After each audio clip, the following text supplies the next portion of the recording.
ॐ नमो भगवते वासुदेवाय। ॐ अज्ञानतिमिरान्धस्य ज्ञानाञ्जनशलाकया चक्षुरुन्मीलितं येन तस्मै श्रीगुरवे नमः। श्रीचैतन्यमनोभीष्टं स्थापितं येन भूतले स्वयं रूपः कदा मह्यं ददाति स्वपदान्तिकम्।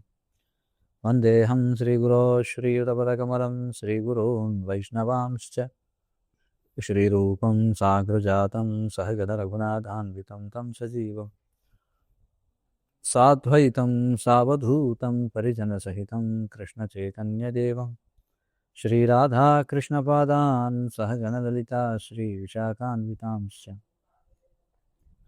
हे कृष्णकरुणा सिन्धो दीनबन्धो जगत्पते गोपेश गोपिकान्त नमोऽस्तुते। तप्तकाञ्चन गौराङ्गी राधे वृन्दावनेश्वरी वृषभानुसुते देवी प्रणमामि हरिप्रिये। वाञ्छाकल्पतरुभ्यश्च कृपा सिन्धुभ्य एव च पतितानां पावनेभ्यो वैष्णवेभ्यो नमो नमः। नमः ॐ विष्णुपादाय कृष्णप्रेष्ठाय भूतले श्रीमते भक्तिविकासस्वामिनिति नामिने। नमः ॐ विष्णुपादाय कृष्णप्रेष्ठाय भूतले श्रीमते भक्तिवेदान्तस्वामिनिति नामिने। नमस्ते सारस्वते देवे गौरवाणी प्रचारिणे निर्विशेषशून्यवादी पाश्चात्यदेशतारिणे। जय श्री कृष्ण चैतन्य प्रभु नित्यानंद श्री अद्वैत गदाधर श्रीवासादि गौरभक्तवृंद।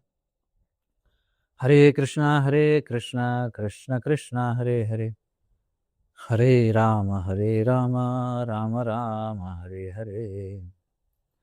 శ్రీ విష్ణు సహస్రనామ స్తోత్రానికి అందరికీ స్వాగతం. మనం నిన్నటి రోజున పరమాత్మ అనేటువంటి నామాన్ని మనం చర్చించడం జరిగింది. 15వ మంత్రం ఇది. పూతాత్మ పరమాత్మ చ ముక్తానాం పరమాగతి అవ్యయ పురుష సాక్షి క్షేత్రజ్ఞోక్షర ఏవచ. తదుపరి నామం ముక్తానాం పరమాగతి అనేటువంటిది. ముక్తానాం పరమాగతి ఇది 12వ నామం. ఈ ముక్తానాం పరమాగతి అనేది ఇది కూడా మాయావాదుల ముఖంపై మరో గట్టి దెబ్బ లాంటిది అనమాట. ఎందుకంటే ముక్తి అనే అంతిమ గమ్యంలో ఎటువంటి గుణాలు ఉండకూడదని, అది నిరాకారమని మాయావాదులు భావిస్తారు. అంటే ఈ నామానికి అర్థం ఏమిటి? ముక్తానాం పరమాగతి అంటే ముక్తి సాధించిన వారి యొక్క అంతిమ లక్ష్యమైన వాడు అని. ముక్తి సాధించిన వారికి పరమగమ్యమైనటువంటి వాడు ముక్తానాం పరమాగతి. కాబట్టి ముక్తి అనే అంతిమ గమ్యంలో ఎలాంటి గుణాలు ఉండకూడదు, అది నిరాకారం అని మాయావదులు భావిస్తారు. కానీ ఈ మొత్తం విష్ణు సహస్రనామం ఆ సర్వోన్నతమైనటువంటి భగవంతుని దివ్య గుణాలనే వర్ణిస్తుంది. పైగా ఈ నామం ఏం చెప్తుంది? ముక్తులైన వారికి, అంటే విముక్తి పొందిన ఆత్మలకు పరమ గమ్యస్థానము అని చెప్పింది. మరి మొత్తం విష్ణు సహస్రనామం అంతా భగవంతుని యొక్క రకరకాల గుణాలను కొనియాడుతుంటే, ఆ అంతిమ గమ్యం నిర్గుణమైనది, అంటే గుణాలు లేనిది అని ఎలా చెప్పగలరు వాళ్ళు? మాయావాదులు చెప్పండి. కాబట్టి అది విశేషం అన్నమాట ఈ నామంలో. అసలు ఇంతకీ ముక్తులు అంటే ఎవరు? ఎవరిని ముక్తులు అంటారు?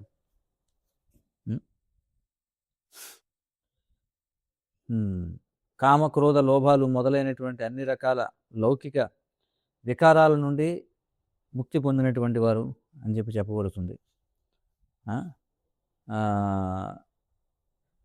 కానీ కృష్ణుడు మనం చూసినట్లయితే ఆయన సర్వోన్నతమైనటువంటి వాడని చెప్పడానికి ఇది ఒక కారణం. ఎందుకంటే కృష్ణుడు అన్నది కూడా పతనం అవ్వడు.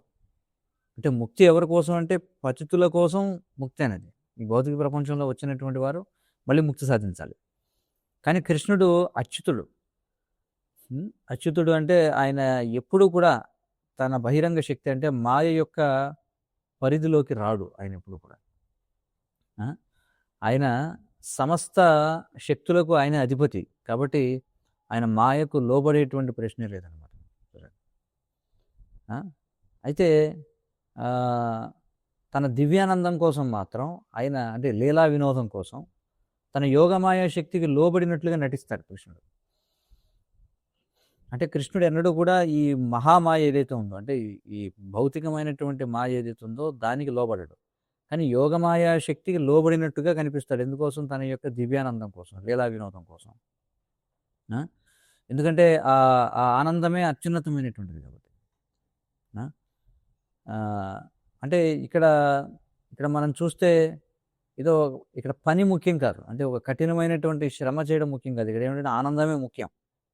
ఎందుకంటే కృష్ణుడు ఏమంటున్నాడు, ఆ పనులన్నీ పక్కన పెట్టి కేవలం నాతో ఆడుకోండి అని చెప్తున్నాడు అనమాట. కృష్ణుడు అదే కదా అంటున్నాడు, సర్వధర్మాన్ పరిత్యజ మామేకం శరణం వ్రజ.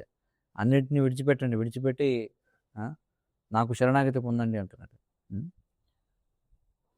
కాబట్టి కృష్ణుడే ఈ ఈ బ్రహ్మవాదులు చెప్పేటువంటి పరమ జ్యోతి, అంతిమమైనటువంటి వెలుగు ఆయనే. కాబట్టి కృష్ణుడు ఏమంటున్నాడు, ఈ లౌకిక పనులన్నీ మర్చిపోండి, కేవలం ఆనందించండి, రండి అని చెప్పి ఈ పిల్లను ఊదుతూ ఈ గోపికలతో కలిసి నృత్యం చేస్తూ ఉంటాడు అనమాట. ఆయన అందరిని రమ్మంటున్నారు, రండి నాతో పాటు, మీరు కూడా ఎందుకు ఈ భౌతిక ప్రపంచంలో దుఃఖాన్ని పొందుతున్నారు, మీరు కూడా నాతో పాటు చక్కగా ఈ నృత్యంలో పాల్గొండి. కోరస్ మనం చూడండి, సినిమాల్లో మనం చూస్తాం, ఒక సినిమా ఒక హీరోయిన్ వాళ్ళు డ్యాన్స్ చేస్తుంటే ఇటు హీరోయిన్ పక్కన కొంతమంది ఆడవాళ్ళు, హీరో వెనకాల కొంతమంది పురుషులు, వీళ్ళందరూ గ్రూప్ డ్యాన్స్ వేస్తుంటారు. కాబట్టి కృష్ణుడు కూడా పిలుస్తున్నాడు ఏమిటంటే ఇవన్నీ తాత్కాలికమైనటువంటి నృత్యాలు ఇవన్నీ, కానీ కృష్ణుడు శాశ్వతమైనటువంటి నృత్యం, రండి మీరు కూడా నాతో నృత్యంలో పాల్గొండి అని పిలుస్తున్నాడు అనమాట.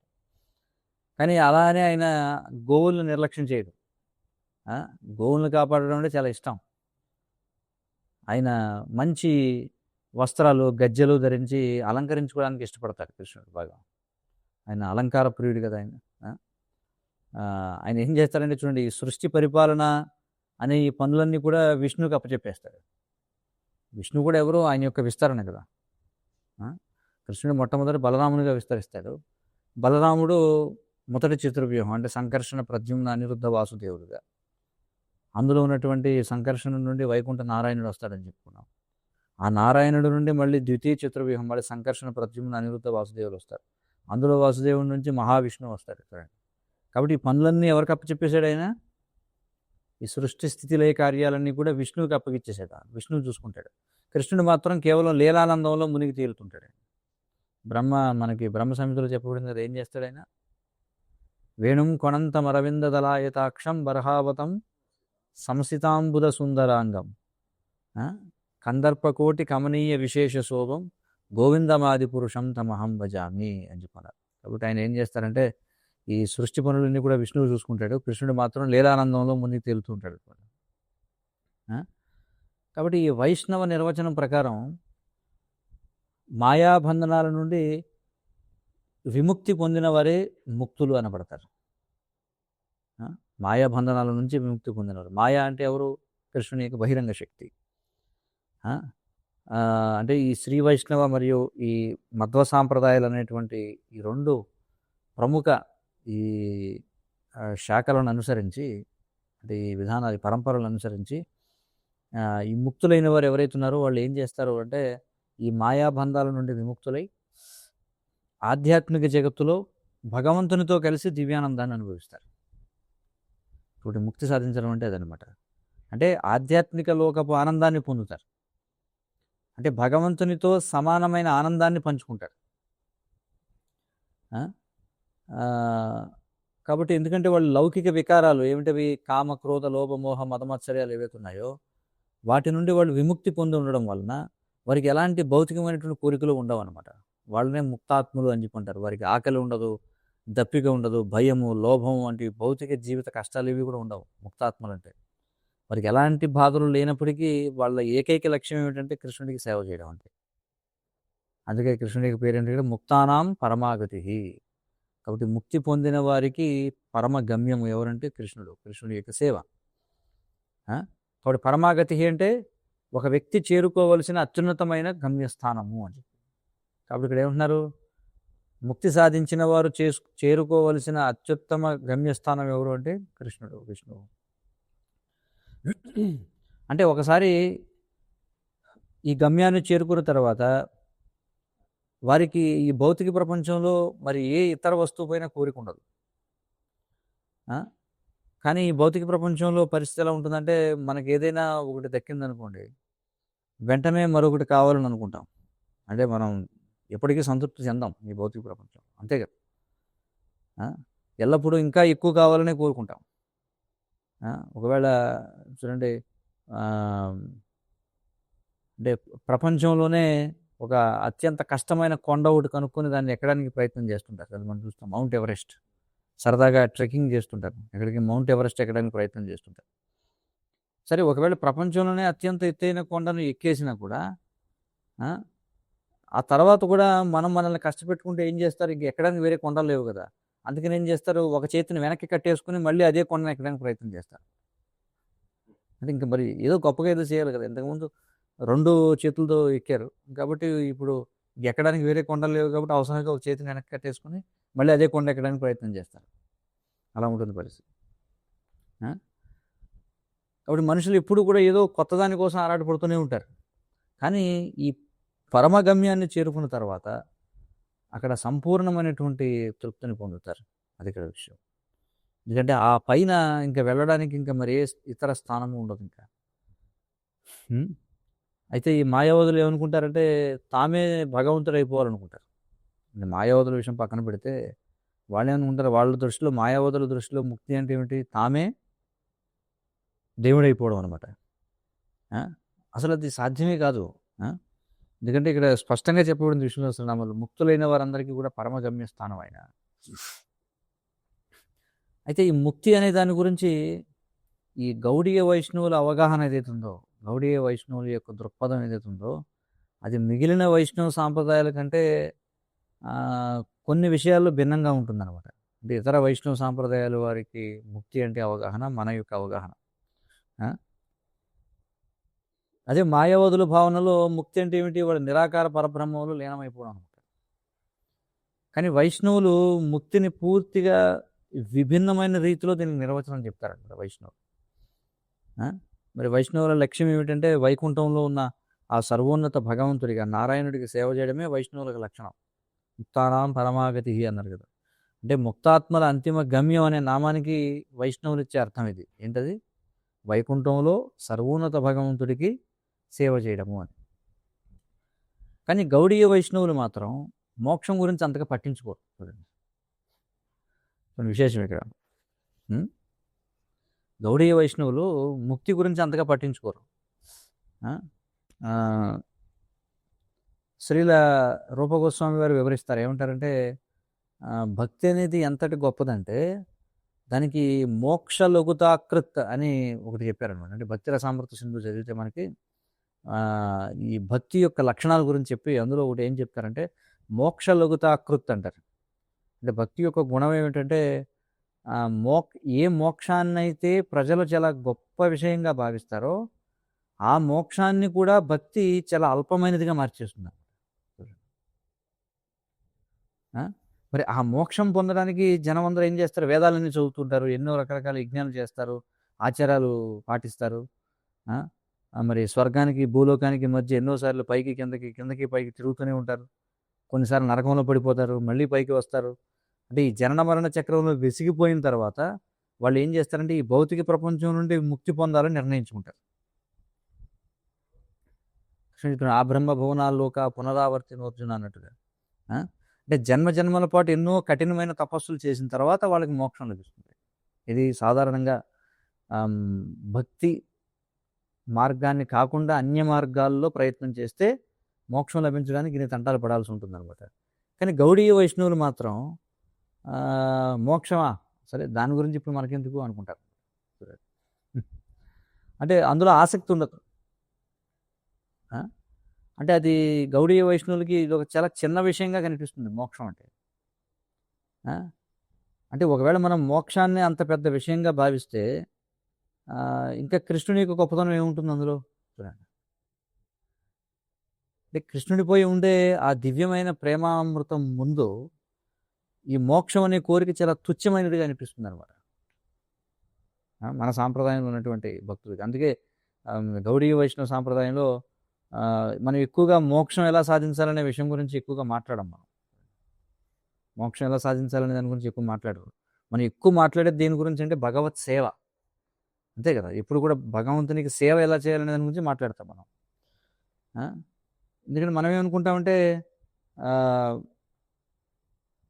భగవత్ సేవ లేని మోక్షం కంటే ఈ భౌతిక ప్రపంచంలోనే ఉంటూ కృష్ణుడికి సేవ చేయడం ఎంత ఉత్తమం అని మనం అనుకుంటాం.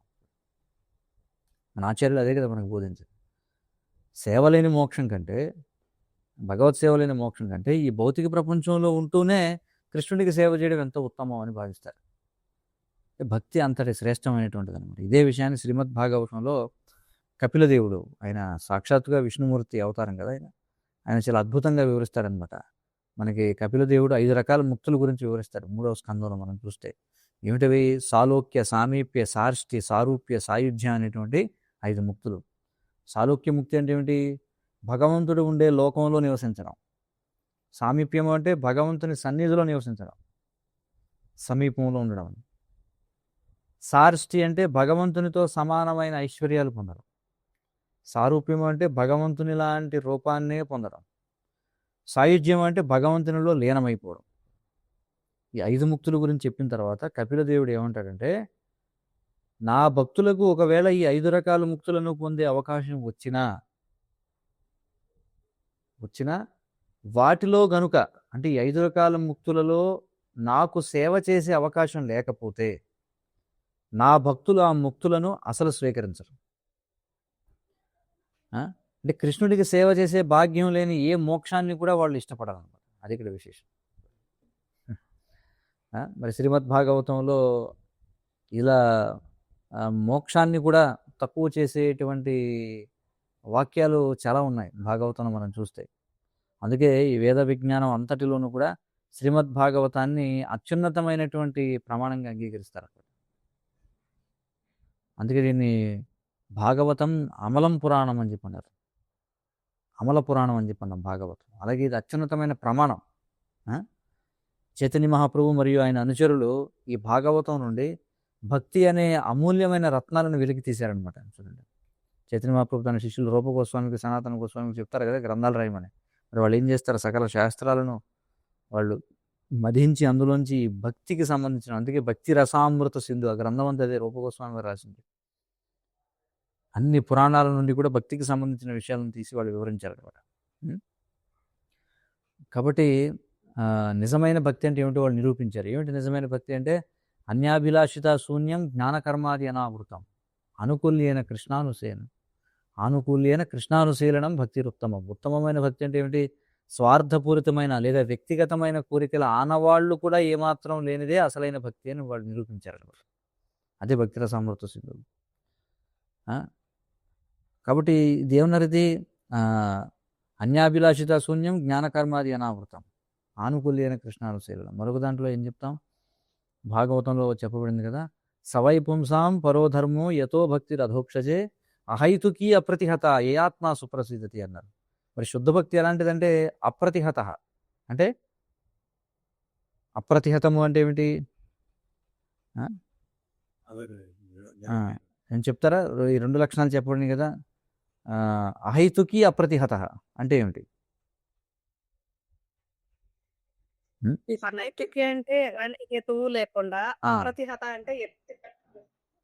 ఎన్నడూ కూడా ఎలాంటి పరిస్థితుల్లోనూ ఆగనది అని.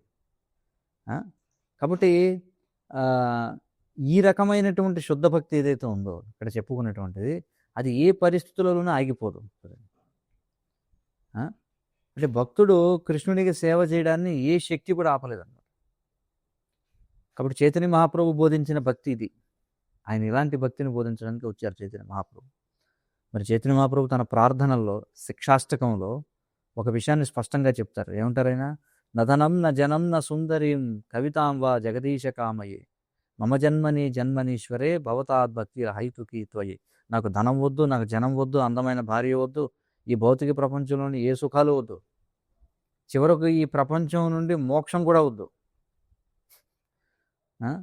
నాకు కేవలం నీపై అహైతుకమైన భక్తి మాత్రమే ప్రసాదించు అని ఆయన వేడుకున్నారు. మమ జన్మని జన్మనీశ్వరే చూడండి, అది నధనం న జనం న సుందరీం కవితాం వా జగదీశ కామయే. మమ జన్మని జన్మనీశ్వరే, ప్రతి జన్మలో కూడా ఏం కోరుకుంటున్నారు ఆయన? నీ యొక్క అహైతుకమైనటువంటి భక్తిని కోరుకుంటున్నారు. మోక్షం కూడా కోరుకోలే చూడండి చైతన్య మహాప్రభు. కాబట్టి ముక్తానాం పరమాగతి అంటే ఈ నామం గౌడీయ వైష్ణవులకు ఒక ప్రత్యేకమైన విషయాన్ని సూచిస్తుంది అనమాట. అంటే భగవత్ భక్తి గురించి అవగాహన లేకుండా కేవలం ముక్తిని మాత్రమే పొందినవారు ఇంకా ముందుకు వెళ్ళాల్సి ఉంటుంది అని దీని అర్థం. అంటే ముక్తి పొందడమే అంతిమ గమ్యం కాదు, ఇంకా దాటి ముందుకు వెళ్ళాల్సి ఉంది చూడండి. అంటే వాళ్ళు ముక్తిని పొందుండొచ్చు, కానీ అసలైన ముఖ్యమైన విషయాన్ని ఇంకా కోల్పోయారు అన్నమాట. ఏమిటది అంటే ఎంతో కష్టపడి కఠినమైన తపస్సులు చేసి అంతిమంగా నేను ఆ పరమసత్యంలో లీనమైపోయాను అని అనుకున్నా వాళ్ళు ఇంకా పైకి ఎదగాల్సి ఉంటుంది చూడండి.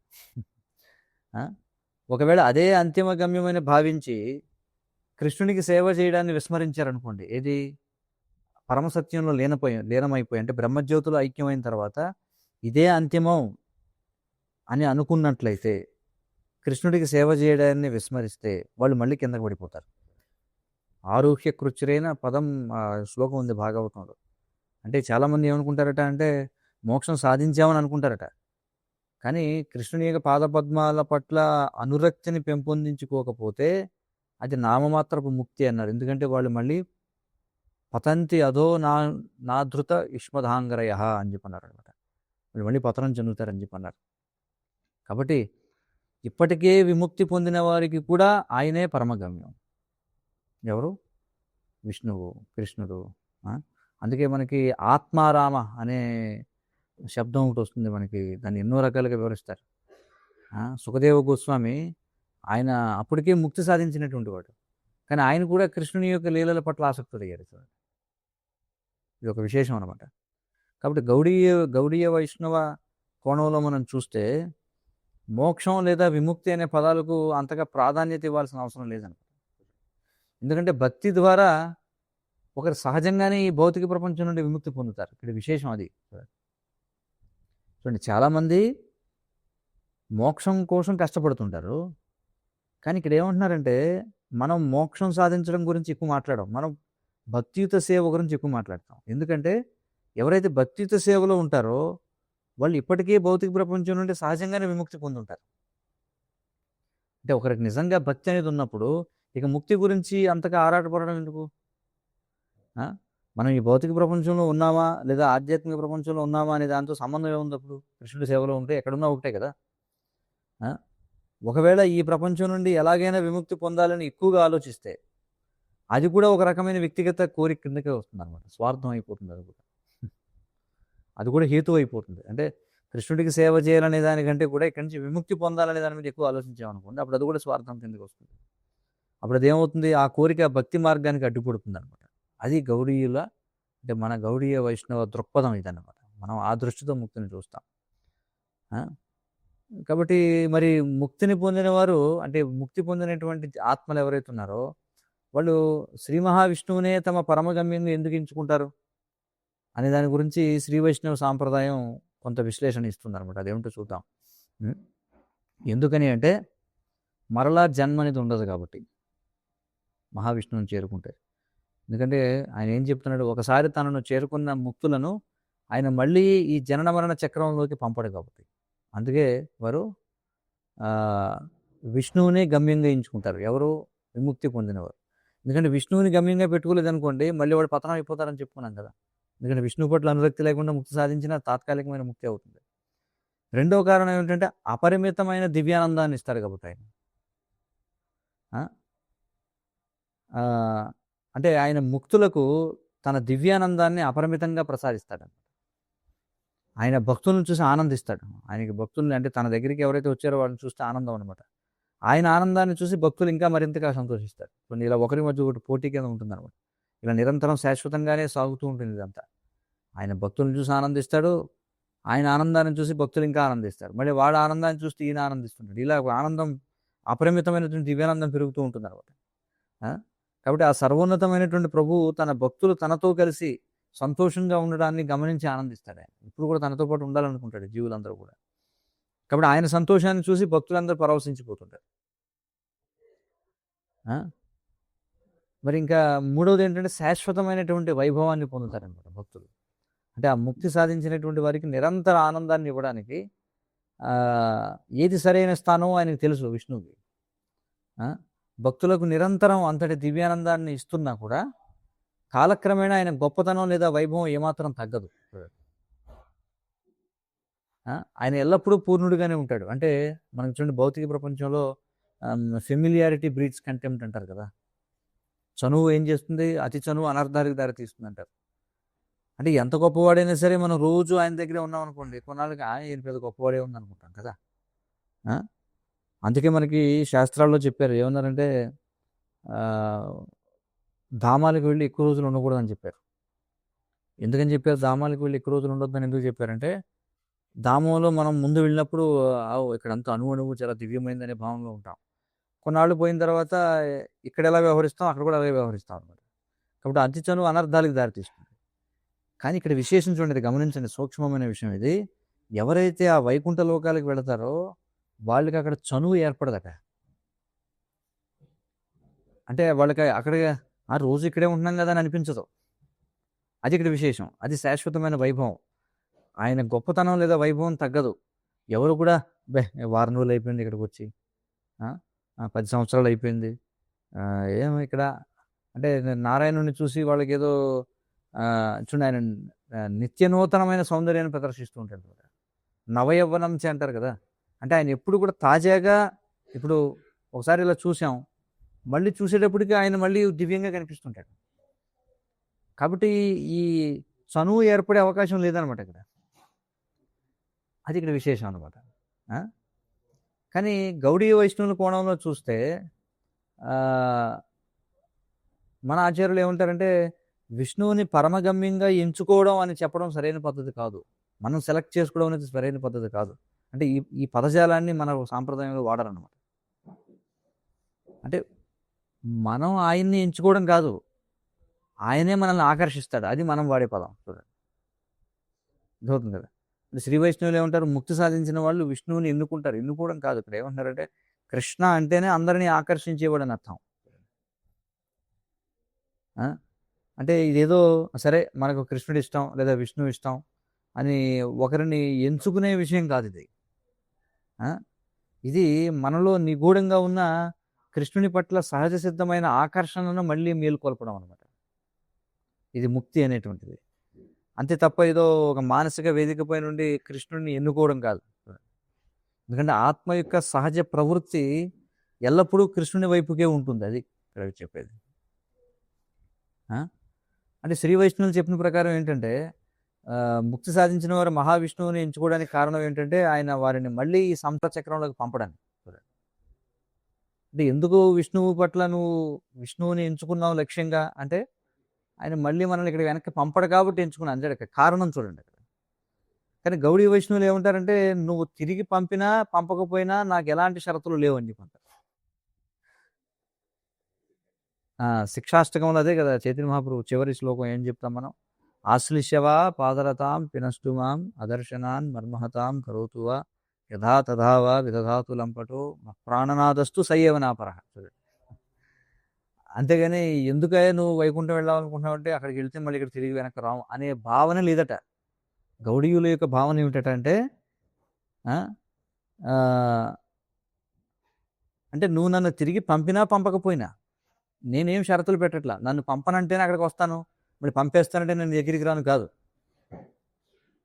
సాధారణంగా అక్కడికి వెళ్ళిన వాళ్ళు మళ్ళీ వెనక్కి రావడం అనేది ఉండదు, ఎందుకంటే జీవి యొక్క సహజమైనటువంటి దివ్యస్థితి. కాబట్టి మనం అలా ఆలోచించండి, ఎక్కడుంటే ఏమిటి, భౌతిక ప్రపంచమైనా ఆధ్యాత్మిక ప్రపంచమైనా ఎప్పుడు కృష్ణుడి సేవలో ఉండాలి. అది గౌడీయ వైష్ణవ దృక్పథం అని చెప్పి ఇక్కడ చెప్తున్నారు. కాబట్టి కృష్ణుని ఆరాధించడం అనేది మన స్వంత శ్రేయస్సుకే మంచిది. కానీ నిజంగా ముక్తిని పొందిన వాళ్ళు నా స్వంత ప్రయోజనం ఏమిటి అని ఆలోచించడం పూర్తిగా మానేసి కృష్ణుడిని మనం ఎలా ప్రసన్నం చేయగలం అని మాత్రమే ఆలోచిస్తారు. ఇది నిజమైన ముక్తి. చూడండి, అంటే ఒకటి సాయుధ్య ముక్తి అని చెప్పుకున్నాం, దానికంటే ఇంకా పై స్థాయికి వెళ్ళాల్సింది ఏమిటి అంటే నేను ఎందుకు ముక్తిని పొందాను అంటే నాకు జన్మ మృత్యు జరావ్యాధి వీటిలో చిక్కుకోకుండా ఉండాలని అనేది ఒక కారణం. కానీ ఇక్కడ ఆ కారణం కాదు. ఇంకా తర్వాత ఇంకా ముందుకెళ్తే మన స్వార్థం అనేది ఉండదు ఇంకా అక్కడ. కృష్ణుడిని ఎలా ప్రసన్నం చేయగలం? కాబట్టి వాళ్ళకి ఎలాంటి తత్వశాస్త్రం తెలిసినా తెలియకపోయినా కేవలం కృష్ణుడిని ఎలా సంతోషపెట్టాలి అని ఆలోచించడం ద్వారానే వాళ్ళు ముక్తులవుతారు. ఎందుకంటే ఆ శుద్ధ భక్తే నిజమైన ముక్తి కాబట్టి. అర్థమవుతుంది కదా. సో ఇది చాలా విశేషం అన్నమాట. అర్థమవుతుంది కదా. చూడండి, చాలా ముఖ్యమైనటువంటి భేదం మనం అర్థం చేసుకోవాలి. మన గౌడీయ వైష్ణవ సాంప్రదాయం యొక్క దృష్టి ఏమిటి అసలు ముక్తిపై? మన ముక్తి గురించి మనం కోరుకోవడం మనకు. అందుకే మన ఆచార్యులు ఎప్పుడు కూడా వాళ్ళు ముక్తి గురించి ఎక్కువ ప్రచారం చేయరు. ముక్తి సాధించాలి, ముక్తి సాధించాలని అనరు. ప్రభుపాదుల వారు ఎన్నిసార్లు చెప్పినా కూడా ఏం చెప్తారో, డివోషనల్ సర్వీస్ అని చెప్పుకుంటారు, భక్తియుత సేవ. మనం అంటే వీ డోంట్ కేర్, మనం పట్టించుకోమన్నమాట. మన ఈ శరీరాన్ని వదిలిన తర్వాత మళ్ళీ మనకి ఎలాంటి శరీరం వస్తుంది, ఆధ్యాత్మిక ప్రపంచానికి వెళ్తామా, భౌతిక ప్రపంచం ఉండిపోతామా? కాదు.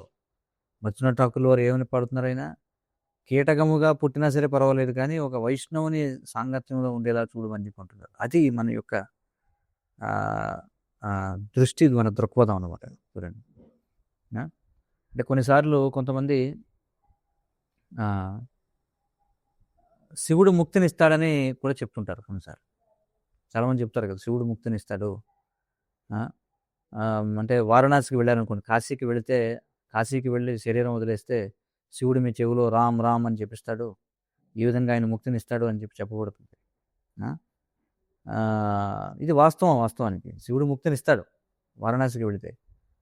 మరి ఎలా ఇవ్వగలుగుతాడు ఆయన అంటే, ఇక్కడ ఎలా చెప్తున్నారంటే, ఒక గురువు ఏ విధంగా అయితే జీవుణ్ణి విష్ణు వైపుకు నడిపించి ఎలా ముక్తినిస్తాడో, ఒక గురువు జీవుణ్ణి విష్ణు వైపుకు నడిపించి ఎలా ముక్తినిస్తాడో, శివుడు కూడా అలాగే చేస్తాడు అని చెప్తున్నారు. ఆయనకు ఆ శక్తి ఉందన్నమాట. ఎందుకంటే కృష్ణుడు ఆయనకి ఆ అధికారాన్ని ఇచ్చాడు అనమాట. పవర్ ఆఫ్ అటార్నీ అంటాం కదా, పవర్ ఆఫ్ అటార్నీ గురించి మాట్లాడుతున్నాం. కాబట్టి కృష్ణుడు శివుడికి పవర్ ఆఫ్ అటార్నీ ఇస్తాడంటే, ఆ అధికారాన్ని ఇస్తాడు. కాబట్టి ఎవరైనా సరే కానీ ఒకవేళ ఎవరైనా శివుడే సర్వోన్నతుడని భావించి పూజించారనుకోండి, ఆ తప్పుడు అవగాహన వల్ల వారికి నిజమైన ముక్తి లభించదు. అలా కాకుండా విష్ణువే మోక్షం ఇస్తాడనేటువంటి అవగాహనలో ఉండి కాశీకి వెళ్ళి మరణిస్తే కనుక, అలా కాశీకి వెళ్ళి మరణించిన వారు చెవులో ఆయన శివుడు ఏం చేస్తాడు, రామ రామ అని చెప్తాడు. అందువల్ల వాళ్ళు ముక్తిని పొందుతారు. ఇది మనం అర్థం చేసుకోవాలి. ఒకవేళ శివుడే పరమోన్నతమైన వాడు అనే భావనలో ఒకవేళ నిరాకార ముక్తి లభించినా అది సంపూర్ణమైంది కాదు. ఎందుకంటే అందులో లోపాలు ఉన్నాయి. చూడండి, ఎందుకంటే అది మనం చెప్పుకున్నాం కదా, అది విముక్తి పొందినట్లుగా అనిపించే ఒక రకమైన భ్రమ మాత్రమే, నిజమైన ముక్తి కాదనమాట. ఆహా, నాకు ముక్తి లభించిందని అనుకోవచ్చు మనం. అంటే బయటకు కూడా అది ముక్తిలాగే అనిపిస్తుంది, కానీ మళ్ళీ మనం కిందకి పడిపోవాల్సి వస్తుంది. ఎందుకని? అనాదృత యుష్మదాంగరయ అని చెప్పన్నారు. ఎందుకంటే కృష్ణుని పాదపద్మాల పట్ల అనురక్తి ఏర్పడలేదు కాబట్టి. కాబట్టి అది మనం ముక్తి పొందనట్టే లెక్క, ఆ విధమైన ముక్తి సాధించినా కూడా. కాబట్టి ముక్తి కోసం మీరు శివుణ్ణి పూజిస్తే అది లభించవచ్చు, కానీ అది నిజమైన ముక్తి కాదు. ఎందుకంటే బ్రహ్మజ్యోతిలోకి వెళదామనేది శాశ్వతమైన ముక్తి కాదు కదా, పడిపోవచ్చు అక్కడి నుంచి. అంటే ఆ ముక్తి ఎలాంటిదంటే ఇక్కడ చెప్తున్నారు, ఒక పిల్లి ఎలుకకి ఇచ్చే స్వేచ్ఛ లాంటిదట. పిల్లి ఎలుకకి ఇచ్చే స్వేచ్ఛ లాంటిది.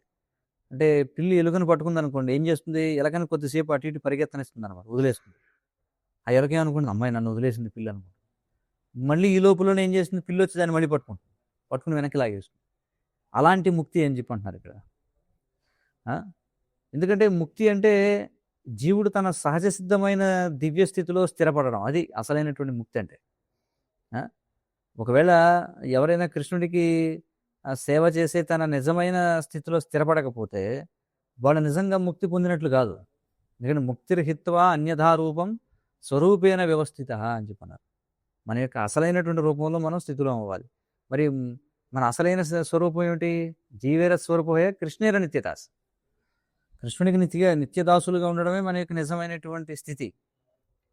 అది కాకుండా మనకి ముక్తి లభించినా అది నిజమైన ముక్తి కాదు. చూడండి, అలాంటి ముక్తి ఎలాంటిదంటేనట, ఒక ఖైదీ జైలు నుంచి విడుదలయ్యాడు. అతను ఇప్పుడు జైల్లో లేడు.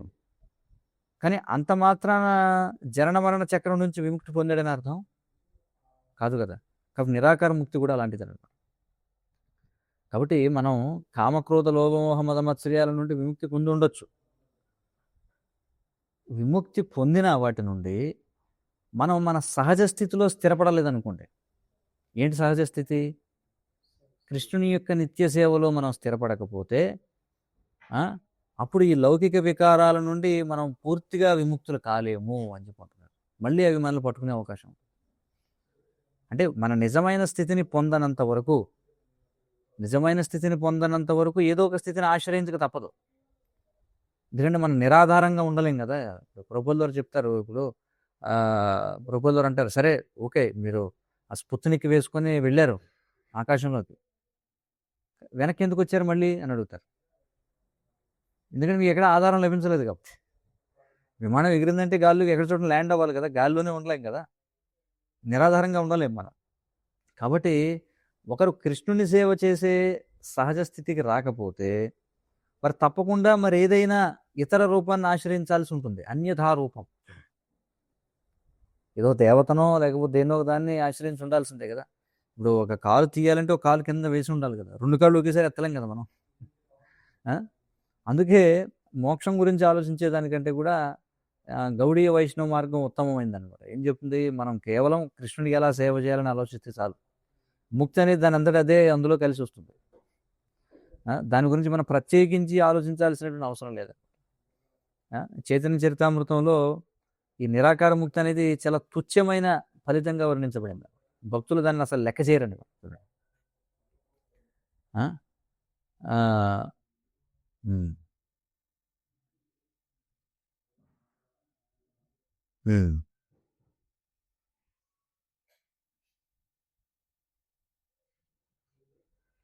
అయితే ఇక్కడ ఒక భక్తుడు ఒకరు ప్రశ్నించారనమాట.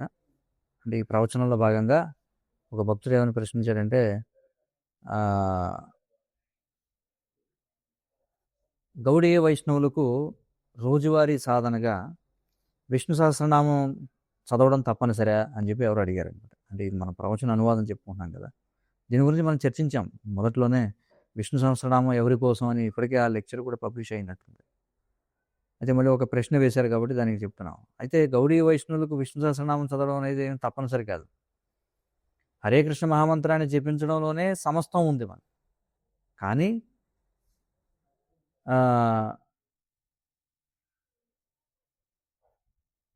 ఈ నామాలను స్మరించడం అనేది, విష్ణువు యొక్క నామాలను స్మరించడం అనేది ఆ సర్వోన్నత భగవంతుని దివ్య గుణాలపై చేసే ఒక అద్భుతమైన ధ్యానం అన్నమాట. మనం చూస్తున్నాం కదా, అసలు ఒక్కొక్క నామంలో ఎంత లోతుగా ఉంది మన జ్ఞానం చూస్తే. కాబట్టి సర్వోన్నతమైన భగవంతునికి దివ్య గుణాలపై చేసే ఒక అద్భుతమైన ధ్యానం. ఇప్పుడు మనం ఎన్ని విషయాలపై చర్చిస్తున్నాం. మన గౌడీయ వేదాంత ఆచార్యులు ఎవరు, శ్రీ బలదేవ విద్యాభూషణులు వారు ఈ విష్ణు సహస్రనామానికి ఒక అద్భుతమైన వ్యాఖ్యానం అందించారు. శ్రీల భక్తినాథ ఠాకూర్ల వారు కూడా విష్ణు సహస్రనామాన్ని ప్రత్యేకించి ప్రశంసించారనమాట, మన పరమాచార్యులు. అలాగే ఒకసారి చైతన్య మహాప్రభు కూడా శ్రీవాస్ ఠాకూర్ని తన కోసం విష్ణు సహస్రనామాన్ని పఠించమని అడిగారు. అంటే శ్రీవాస్ ఠాకూర్ దాన్ని చదవడం చైతన్య మహాప్రభు వినే ఉంటారు ఖచ్చితంగా, ఆయన తెలుసు. అందుకని అడిగారు, చెప్పు ఒకసారి నాకు విష్ణు సహస్రనామం పారాయణం చేయనుందని. అంటే సాధారణంగా పూర్వకాలంలో బ్రాహ్మణులందరూ దీన్ని పఠించేవాళ్ళు. భారతదేశం అంతటా కూడా ప్రతి బ్రాహ్మణుడికి ఇది ఒక ప్రామాణికమైన రోజువారీ విధిగా ఉండేది పూర్వం మనం చూస్తే. అందువల్ల ఇది అందరికీ బాగా తెలుసు. నా చిన్నతనంలో కూడా అందరూ వింటూ ఉండేవాళ్ళు. మొదట్లో అందరూ పారాయణం చేసేవారు. ఎప్పుడైతే రికార్డింగ్స్ వచ్చాయో, ఎవరు మన ఆవిడ పేరేమిటి, ఎంఎస్ సుబ్బలక్ష్మి క్యాసెట్లు ఎప్పుడైతే వచ్చిందో జనం బతికించేసి ఏం చేశారంటే వాళ్ళు చదవడం మానేసి క్యాసెట్ పెట్టుకోవడం మొదలుపెట్టారు. తర్వాత ఈ క్యాసెట్ కూడా ఇప్పుడు మోగట్లే, ఇక్కడ మొత్తానికి పోయిందనమాట. చూడండి, ఆధునిక పరిజ్ఞానం వల్ల వచ్చే నష్టం ఇదంతా. పోయింది అనమాట. ఎందుకంటే క్యాసెట్ వచ్చింది కదా అనుకున్నారు బ్రాహ్మణులు కూడా, చదవడం మానేసి గుళ్ళో క్యాసెట్ పెట్టేస్తూ ఊరంతా వింటారు. మొత్తం ఎవడో ఇంకా చదవడం మానేశారనమాట. అయితే ఇప్పటికీ కొంతమంది పాటిస్తున్నారు దాన్ని. మనం ఇంకా దక్షిణ దేశాల్లో ఆలయాల్లో చూడొచ్చు అనమాట. ఇంకా కొంతమంది రిటైర్ అయిపోయినటువంటి వృద్ధులు, కొంతమంది శ్రీ వైష్ణవులు, స్మార్తులు అందరూ కలిసి ప్రతిరోజు సాయంత్రం ఒక చోట కూర్చొని విష్ణు సహస్రనామ భక్తితో చదువుతూ ఉంటారనమాట. కాబట్టి విష్ణు సహస్రనామం చదవడం అనేది ఏం చెడు విషయం కాదు అదేమి. అంటే చదివితే నరకానికి పోవడం అనేది ఏమి ఉండదు. కానీ హరే కృష్ణ మహామంత్రంలో సమస్తం కూడా ఇమిడి ఉంది, ఇది మనం అర్థం చేసుకోవాలి. అందుకే చూడండి, ఈ విష్ణు సహస్రనామం రికార్డింగ్స్లో సాధారణంగా బయట అందులో ఈ శ్లోకం ముగింపులో వస్తుంది, శ్రీరామ రామ రామేతి రమే రామే మనోరమే సహస్రనామ తత్తుల్యం రామనామ వరాననే అని చెప్పి. ఇది విష్ణు సహస్రనామంలో ఉంది కాదు. ఇది చాలామంది విష్ణు సహస్రనామంలో ఏమో అనుకుంటారు. ఇది పద్మపురాణంలో శివుడు తన భార్య అయినటువంటి వరానన అంటే ఏమిటంటే అందమైన ముఖం కలిగినది. అంటే ఎవరు? పార్వతీదేవితో చెబుతున్న మాటలు అనమాట. శివుడు ఏమంటాడు? నేను నిరంతరం రామ రామ రామ అనే నామాన్ని జపిస్తూ దివ్యానందంలో ఓలలాడుతూ ఉంటానని చెప్పంటాడు. అంటే విష్ణువు యొక్క 1000 నామాలను పఠించడం ఒక రామనామాన్ని జపించడంతో సమానం అని శివుడు అన్నాడు. ఆ తర్వాత మరొక లెక్క ప్రకారం ఏమిటంటే ఒకసారి కృష్ణనామాన్ని జపిస్తే 3 సార్లు రామనామాన్ని జపించడంతో సమానం. కాబట్టి సమస్త మహిమ ఇందులో ఉంది, ఇందులో హరే కృష్ణ మహామంత్రంలో. కానీ ఈ 1000 నామాల ద్వారా వెళితే మనం సహస్రనామాల ద్వారా అసలు కృష్ణుడు ఎవరు, మనం ఎందుకు ఆయన నామాన్ని జపిస్తున్నాం అనే విషయాల్ని మనం మరింత చక్కగా ఆస్వాదించగలుగుతాం. అంటే మనం జపించే హరే కృష్ణ మహామంత్రాన్ని ఇంకా ఆస్వాదించగలుగుతాం. అంటే మనం ఎవరి నామాన్ని అయితే జపిస్తున్నామో ఆ కృష్ణుని యొక్క లీలా విశేషాలను మరింతగా అర్థం చేసుకోవడానికే మనం శ్రీమద్ భాగవతాన్ని అధ్యయనం చేస్తాం. కాబట్టి విష్ణు సహస్రనామానికి శ్రీమద్ భాగవతానికి వ్యత్యాసం ఏమీ లేదని చెప్పి ఇక్కడ అంటున్నారు అన్నమాట. ఇప్పుడు ఏవైతే విషయాలు చర్చిస్తున్నామో భాగవతంలో కూడా అదే కదా చర్చిస్తున్నాం మనం. శ్రీమద్ భాగవతంలో వర్ణించబడిన కృష్ణుని యొక్క దివ్య గుణాలను, ఆయన వ్యక్తిత్వాన్ని రకరకాల కోణాల నుండి మనం ఇక్కడ పరిశీలన చేస్తున్నాం అంతే. చూడండి కదా. సో అందుచేత మనం విష్ణు సహస్రనామాన్ని, అందుకే నేను చెప్తున్నాను, ఎవరైతే మరి ఇంట్లో చిన్నపిల్లలు ఉన్నటువంటి వాళ్ళు దయచేసి హరే కృష్ణ మంత్రం ఎలాగో దానికి ఏమి నేర్పడానికి కష్టపడాల్సిన అవసరం, అందరికీ హరే కృష్ణ మంత్రం వచ్చేస్తుంది. కానీ నా విన్నపం ఏంటంటే దయచేసి పిల్లలందరికీ కూడా, మగపిల్లలకి ఆడపిల్లలకి దయచేసి విష్ణు సహస్రనామం నేర్పించండి. అందరూ కూడా మీ పిల్లలకి మీరు చిన్ననాటి నుండే విష్ణు సహస్రనామం నేర్పిస్తే మీరు వాళ్ళకి ఇచ్చేటువంటి గొప్ప ఆస్తిగా ఉంటుంది. రేపు పొద్దున మనం వాళ్ళకి ఏమైనా భౌతికమైన విద్య ఇవ్వచ్చు, సంపదలు ఇవ్వచ్చు, ఇవ్వలేకపోవచ్చు. కానీ విష్ణు సహస్రనామాన్ని కనుక ఇచ్చామనుకోండి, అది గొప్ప ఆస్తి అవుతుంది అనమాట. చూడండి, అవుతుంది కదా.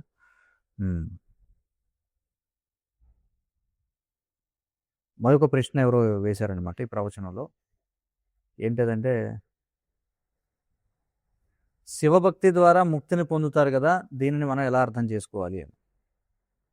ఇప్పుడే మనం చెప్పుకున్నాం దాని గురించి. ముక్తి అంటే జీవుడు తన సహజ సిద్ధమైన దివ్య స్థితిలో స్థిరపడడం. చైతన్య మహాప్రభు చెప్పినట్టుగా జీవేర స్వరూపహయ కృష్ణేర నిత్యదాస. అంటే జీవుని యొక్క అసలు స్వరూపం కృష్ణునికి నిరంతర సేవ చేయడం అండి. భగవద్గీతలో కృష్ణుడు కూడా ఏం చెప్తున్నాడు? మమైవాంశో జీవలోకే జీవభూత సనాతన, జీవులంతా నా యొక్క నిరంతర సాకార భాగాలే అని చెప్పాడు. నా చెప్పుకున్నాం మనం. కాబట్టి ఒకవేళ ఎవరైనా శివుడే సర్వోన్నతుడని భావిస్తే వాళ్ళు మొదటి అడుగులోనే తప్పుగా వాళ్ళ పయనం ప్రారంభించినట్టు లెక్క అనమాట. ఎందుకంటే అది ప్రాథమికమైన తప్పుడు అవగాహన, శివుడే సర్వోన్నతుడు అనుకోవడం. అంటే శివుడే సర్వోన్నతుడు అనుకుంటూ వాళ్ళు బయటికి చాలా సాధుగుణాలను పెంపొందించుకోవచ్చు, మాయ నుండి వైరాగ్యాన్ని కూడా పొందొచ్చు. కానీ వాళ్ళు అసలైనటువంటి ముఖ్యమైన విషయాన్ని కోల్పోయినట్టు. అంటే ఈ సత్యాన్ని కొన్ని చోట్ల అంగీకరించడం కష్టం. అంటే కొన్ని దేశాల్లో, ముఖ్యంగా శ్రీలంక లాంటి దేశాల్లో, తమిళ సంస్కృతిలో ముఖ్యంగా వాళ్ళు స్కూళ్ళల్లో కూడా శివుడే సర్వోన్నతుడని నేర్పుతారనమాట. శ్రీలంకలో మతపరమైన విద్య ఉంది అక్కడ, స్కూళ్ళలో నేర్పించవచ్చు. అక్కడ వాళ్ళ సిలబస్లో ఏం చేస్తారంటే శివుడే సర్వోన్నతుడు అని చెప్పి చెప్తారనమాట. అలాగే భారతదేశంలో కూడా బెంగాల్ వెళ్ళారనుకుని అక్కడ కాళీమాతే సర్వోన్నతురాలు అని చెప్పి అంటారు. అక్కడ ఒక ప్రసిద్ధమైన చిత్రం ఉంటుంది, ఏంటంటే శివుని శరీరంపై కాళీమాత పాదం పెట్టి నిలబడి ఉంటుంది. అంటే శివుడి కంటే కాళీమాతే గొప్పదని చూపించడానికి బహుశా ఆ చిత్రం గీసి ఉండొచ్చు అక్కడ. అలాగే దక్షిణ దేశంలో కూడా ఒక సుప్రసిద్ధ చిత్రం కనిపిస్తుంది, ఏమిటది? శ్రీరామచంద్రుడు శివుడిని పూజిస్తున్నట్టు రామేశ్వరంలో. ఈ చిత్రాన్ని చూసి చాలామంది ఏమనుకుంటారంటే రాముడి కంటే శివుడే గొప్పవాడని అనుకుంటుంటారు అనమాట. ఈ విధంగా ప్రజలు రకరకాల తప్పుడు ఆలోచనలు ఉంటాయి జనానికి. కానీ మనం శ్రీమద్భాగవతం అమలం పురాణం, శ్రీమద్భాగవతం నిష్కల్మషమైనటువంటి ప్రమాణం అన్నమాట. శ్రీమద్భాగవతాన్ని మనం పరమసత్యం, శ్రీమద్భాగవతం ద్వారా మనం పరమసత్యాన్ని చాలా స్పష్టంగా అర్థం చేసుకోగలుగుతాం. ఆ? ఆ, హ్మ్. సో కాబట్టి మనం ఆ విధంగా అర్థం చేసుకోవాలి. హ్మ్. ఓకే. కాబట్టి ముక్తానాం పరమాగతి అనేది ఏమిటి? ఆ పరమగమ్యం అనేది ఏదో ఒక శూన్యము లేదా నిరాకార స్థితి అనే మాయావాద ఆలోచనను పూర్తిగా ఖండిస్తుంది ఈ నామం అని చెప్పుకున్నాం మనం. మరి ఏం చెప్తుంది ఈ నామం ముక్తానాం పరమాగతి అంటే ఆ అంతిమ గమ్యస్థానం ఒక దివ్య పురుషుడు. అది ఇక్కడ విషయం. ఆ? ఆయన దివ్య పురుషుడు మరియు అక్కడ ఆయనకు వ్యక్తిగత సేవ చేయడం అనేది ఉంటుంది ఆయనకి. ఇక్కడ వైకుంఠంలో ఆధ్యాత్మిక ప్రపంచంలో. కాబట్టి విష్ణువు యొక్క ఈ నామాలన్నీ కూడా మాయావాదాన్ని ముక్కలు ముక్కలు చేస్తాయి. ఇంకా మరొక విషయం ఏంటంటే బిల్వమంగళ ఠాకూర్లు వారు కృష్ణ కరుణామృతంలో ఆయన దీన్ని వివరిస్తూ ఒక అద్భుత శ్లోకం చెప్పారు. ఆయన ఏమంటారంటే ముక్తి స్వయం ముకులితాంజలి సేవతే అస్మాన్ అని చెప్పంటారు. ఆయన ఏమంటారంటే ఆ, బిల్వమంగళ ఠాకూర్ ఏమంటారంటే నేను గతంలో నిరాకార తత్వాన్ని నమ్మాను. నేను కూడా నిరాకారవాదిగా ఉండేవాడిని. కానీ నేను ఎప్పుడైతే కృష్ణుడికి భక్తుడిగా మారానో అప్పటి నుండి ఆ ముక్తి అనే దేవత నా ముందు చేతులు జోడించి నాకు సేవ చేయడానికి ఎదురు చూస్తుంది అని చెప్పి అంటాడు ఆయన. కృష్ణ కర్ణామృతంలో ముక్తి స్వయం ముకులితాంజలి సేవతే అస్మా ప్రభుపాదులు కూడా చాలాసార్లు చెప్తారు ఇది. అంటే మనం కృష్ణుడికి సేవ చేసినప్పుడు ఆ మోక్షం లేదా ముక్తి అనేది మన ఇంట్లో ఒక సేవకురాలుగా మారిపోతుందని చెప్పి అంటారు. సహజంగానే కృష్ణుడికి ప్రియమైన భక్తులు కావడం ద్వారా మనం ఆ, ముక్తికి అతీతంగా మనం ఎదుగుతాం. అది ఇక్కడ విశేషం చూడండి. ఆ? ఆ, ఇక శివుడిచ్చే ముక్తిని రెండు విధాలుగా మనం అర్థం చేసుకోవచ్చు. ఒకటి నిజమైన ముక్తి, అంటే ఇది చాలా తక్కువ మందికి మాత్రం లభిస్తుంది. అంటే విష్ణువు భక్తి వైపుగా దారితీసే ముక్తి అనమాట. అంటే శివుడు కైలాసం నుండి విష్ణువు దగ్గరికి పంపిస్తారు. రెండవది ఏమిటి? ముక్తిలాగా కనిపించే ఒక భ్రమ. అది నిజమైన మోక్షం కాదు. ఎందుకంటే శివుడు భూతనాథుడిగా మరియు నటరాజుగా తన విధులు నిర్వహిస్తున్నప్పుడు ఆయన ఈ భౌతిక ప్రపంచంతో ముడిపడి ఉంటాడు ఆయన. ఉం? కానీ వివిధ రకాల ప్రజలు ఆయన్ని వివిధ రకాలుగా అర్థం చేసుకుంటారు. కాబట్టి ఒకవేళ శివుడే పరమదైవము అనే భావంతో సాధించేటువంటి ముక్తి అది నిజమైనటువంటి ముక్తి కాదు అని మనం అర్థం చేసుకోవాలి. హరే కృష్ణ కృష్ణ కృష్ణ హరే హరే, హరే రామ రామ రామ హరే హరే. ఎవరికైనా ఉన్న ప్రశ్నలు సూచనలు ఉంటే చెప్పండి, లేదంటే ఇంతటితో ముగిద్దాం. సో భక్తులందరికీ నా విన్నపం ఏమిటంటే మనకి చక్కటి స్తోత్రాలు ఉన్నాయి. బ్రహ్మ సంహిత, విష్ణు సహస్రనామ స్తోత్రం, ఇవన్నీ కూడా వీలైనంత వరకు కంఠస్థం చేయడానికి ప్రయత్నం చేయండి సమయం ఉన్నప్పుడు. హరే కృష్ణ. శ్రీ విష్ణు సహస్రనామ స్తోత్రం की जय. जगद्गुरु श्रील प्रभुपाद की जय. परम पूज्य भक्ति विकास स्वामी महाराज की जय. वाञ्छाकल्पतरुभ्यश्च कृपा सिन्धुभ्येव च पतितानां पावनेभ्यो वैष्णवेभ्यो नमो नमः. हरे कृष्ण.